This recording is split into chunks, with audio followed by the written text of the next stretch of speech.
নেতিবাচকতাকে আসলে আমি জীবনে ঠাঁই দিতে চাই না। কাজের মধ্যে থাকি, নেতিবাচকতা আপসেই দূরে থাকবে। ৩টি সিনেমার শুটিং শেষ।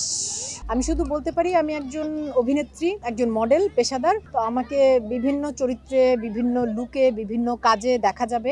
এটাই আমার কাজ। আর কোনোটা কারো ভালো লাগবে, কোনোটা কারো অনেক ভালো লাগবে, কোনোটা কারো একটু কম ভালো লাগবে। সেই মতামত তারা জানাতে পারেন।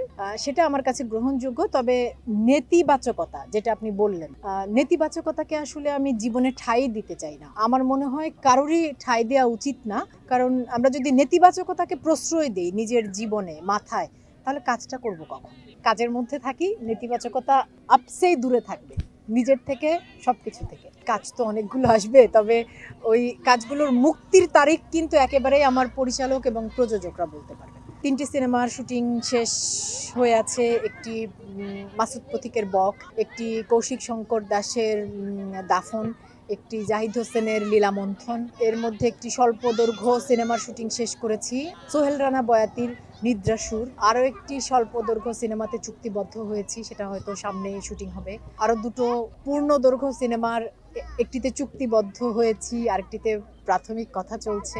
আমার ধারণা পরিচালক বা টিম থেকেই সেগুলো জানানো হবে। সালমান শাহর প্রসঙ্গ আসলে যেটা হয়, তিনি যখন মারা যান 96 সালে 6 সেপ্টেম্বর, আমার খুব স্পষ্টভাবে মনে আছে, কারণ আমি সে সময় টিভিতে সিনেমা দেখছিলাম বিকেল 5টার সিনেমার খবরে। আমি তখন ক্লাস 9-এ পড়ি।